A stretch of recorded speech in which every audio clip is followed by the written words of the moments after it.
It takes a particular kind of courage for a soldier to condemn his own actions in battle, to risk a backlash from his fellow troops, all the more so, perhaps, if the army he fought for was Israel's and the conflict was in Gaza. International condemnation made domestic dissent a rarity until tonight.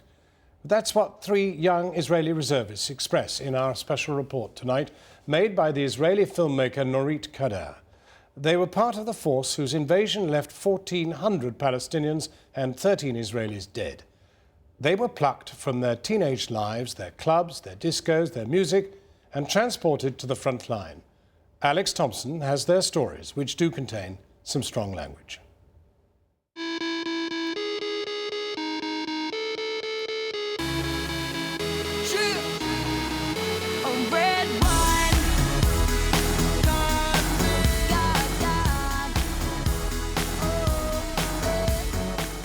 התחושה היא כאילו הרגשתי כמו ילד I felt like a boy in a Spielberg film. Wow. So many soldiers and everybody moving forward. You feel like you're part of some terrifying power. אימתני. זה כיף. זה נותן לך... It's fun. It gives you a good feeling. נותן לך הרגשה טובה. I knew it would be difficult to keep some morality, and I didn't succeed. I killed people, and that was wrong.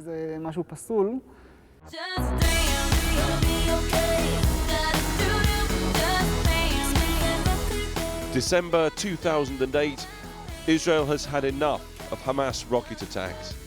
From the discos of Tel Aviv to the borders of Gaza, thousands of young Israeli soldiers are massing. The IDF, the Israeli Defense Force, is going to war.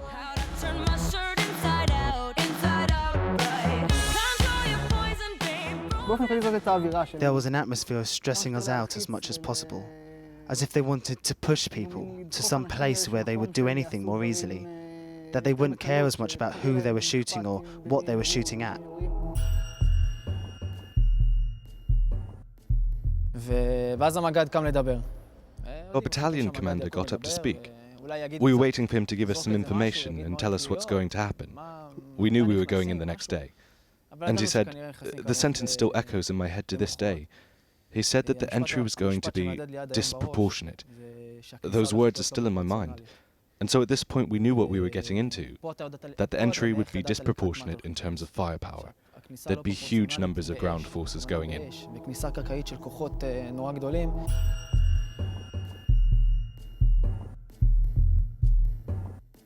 No soldiers from the IDF have ever spoken on camera before about just what happened on what they called Operation Cast Lead. The Israeli filmmaker Nurit Kedar persuaded some to speak out for the first time about what they did for their country.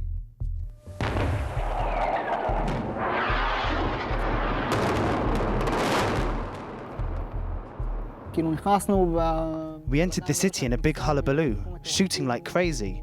None of us knew what we were shooting at. There were those who shot at mosques. As far as I was concerned, if they didn't shoot at me from a specific mosque, then I had no reason to harm someone's religion. The order was very clear. If a car came within 200 meters of me, I could simply shoot. Shoot a shell at it. We needed to cleanse the neighbourhoods, the buildings, the area of the neighbourhood. It sounds really terrible to say cleanse, but those were the orders. I don't want to make a mistake with the words. I don't remember if it was the squadron or the battalion commander, but with a laser he simply marked for us the line of homes that were to be hit. He said clearly, every house gets a shell. That was the assignment, and it was our job, the tanks, to do it.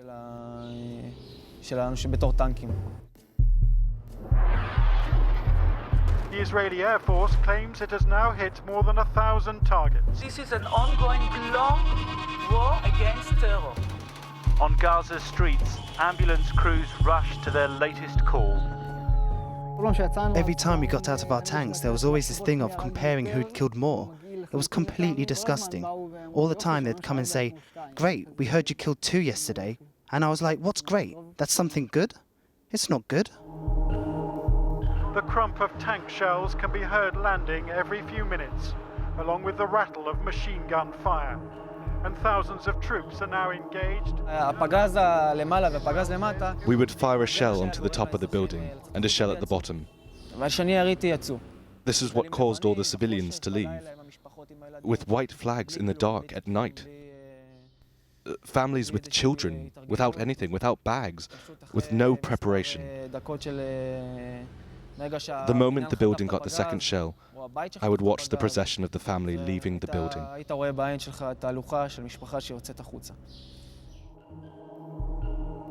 The tanks was here, and we leave the house and walk. There no car.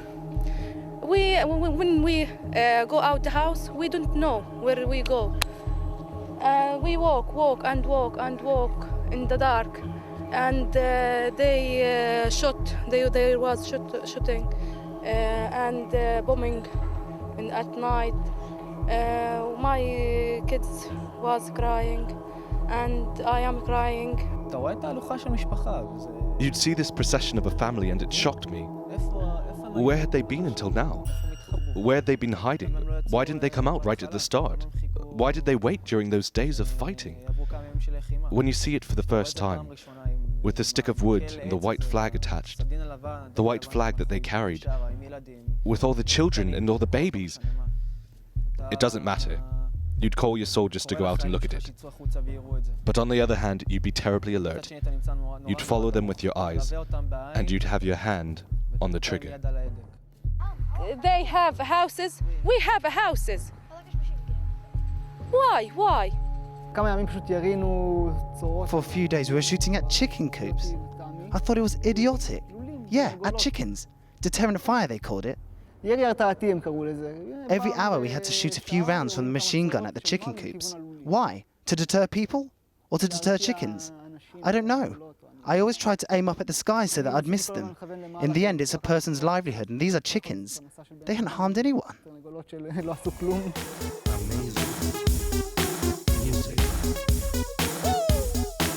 Let's go! Half psychotic, sick hypnotic, got my blueprint is symphonic. Half psychotic, sick hypnotic, got my blueprint electronic. As soldiers do the world over, these men took photographs of their tour of duty inside Gaza. Images of young Israeli men barricaded inside Palestinian homes.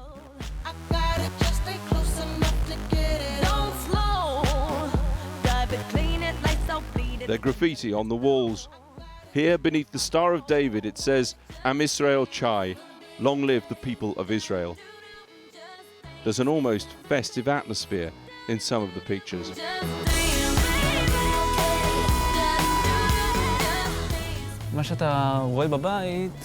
The house we were in, we'd taken it over from the conscripts, and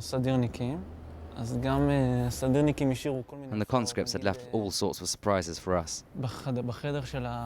In the bathroom, they'd been defecating. The bathroom was filled with excrement.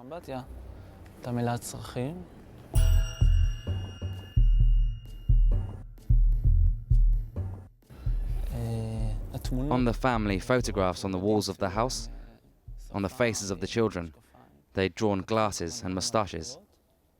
They'd been writing things on the walls, and they'd use all the clothes of this family to cover up the windows. You need clothes, of course, to darken the house. And all the time we were there, you could sense this family with us.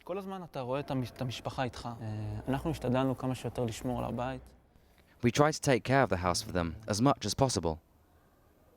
We defecated on the roof upstairs. The roof was unfinished and it had sand on it, so we defecated in bags up there. We tried every day to wash up and clean up after ourselves. It was clearly the house of a prosperous, well-off family. There was a big chandelier on the ceiling and there were sofas.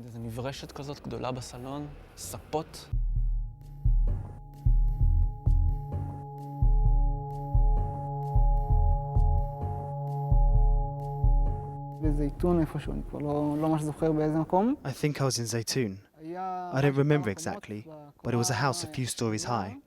On the second floor there were some terrorists shooting and throwing down grenades at us. I aimed well and I fired. But there were 30 seconds before that when I was looking at him, and many thoughts ran through my mind.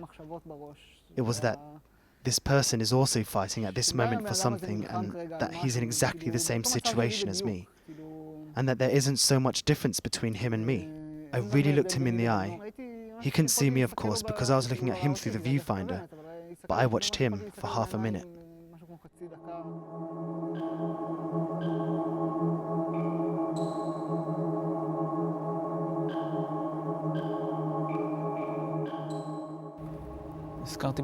I've just remembered something else. When we left Gaza, I left a letter for the family. For the family in Gaza where we were, in the house, I left them a letter on the door saying that we're sorry for all we did. Although we had no choice, and that we went there to protect our families, but that we were sorry for all the mess and what we'd left, and that one day I hope we can live in this land as neighbours.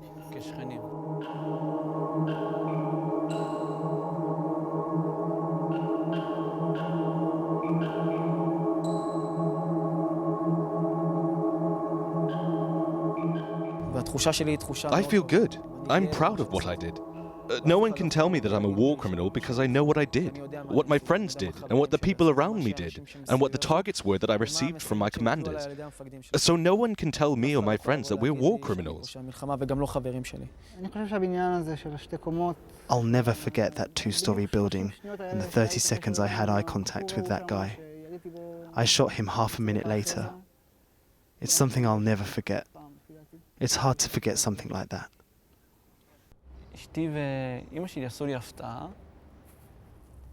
My wife and my mum had a surprise for me. What surprise? Well, my mum had bought me a new plasma TV. So I entered our home and saw the new telly. Now, I'm not mad on television, but my mum thought I'd be so happy to see the plasma. They'd hung up new shelves and painted the walls. They'd fixed up the house so that I returned to a renovated home. All clean, newly decorated. And I stood and looked at the house, and I just couldn't accept it. I wouldn't agree to this because at that moment, I saw the house that we had left in Gaza and the family. Of course, their house remained, but most of the neighbourhood where that house stood was gone now.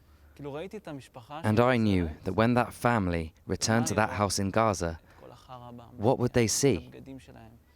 All the shit, all their clothes, all the beds where the soldiers with their shoes had been sleeping, all the holes in the walls, all their clothes torn up, the smell of the soldiers with our weapons. And here I am, in a new house, renovated with a plasma TV. And it's at this point that everything changed. The pain began to come, the sadness, and the tears. In response,